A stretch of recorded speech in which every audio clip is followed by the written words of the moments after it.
প্রিয় দর্শক, আজকে আমি রয়েছি আপনাদের সঙ্গে আজিমউদ্দিন শেখ। আজকে যে খবর দিব আপনাদেরকে বন্যার আপডেট। মুর্শিদাবাদ জেলার ভগবানগোলা ২ নম্বর ব্লকের রানীতলা থানার অন্তর্গত আখেরিগঞ্জ গ্রাম পঞ্চায়েতের শিবনগর পদ্মা নদীর ঘাট থেকে আমি সরাসরি রয়েছি আজিমউদ্দিন শেখ। আজকে বন্যার যা খবর, আজকের দিনে বন্যার জল বেড়েছে প্রায় ৪ ইঞ্চি মতো, আর এই পরপর ৪ দিনে জল বেড়েছে প্রায় ১৮ ইঞ্চি, মানে এক হাতের ওপর জল বেড়ে গেছে।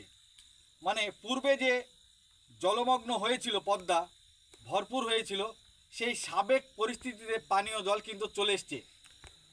তো আমি রয়েছি আপনাদের সঙ্গে আজিমউদ্দিন শেখ। এই ভিডিওটি যারা দেখছেন সবাই শেয়ার করবেন, লাইক করবেন, চারিদিকে ছড়িয়ে দেবেন, আমাদের চ্যানেলটিকে ফলো করবেন। আই লাভ মাই ইন্ডিয়া, মেরা ভারত মহান। পানিতে দাঁড়িয়ে দাঁড়িয়ে আজকে রাত্রি ১২টার আপডেট দিচ্ছি। রাত্রি ১২টায় বন্যার খবর সরাসরি দেখছেন আপনারা। ধন্যবাদ। কতটা জল বেড়েছে মনে হচ্ছে আপনার? আগে যেরকম জল ছিল সেই আগের মতনই জল হয়ে গেছে। আমরা রাত্রে ডিউটি করি ডেলিভারি পার করার জন্য।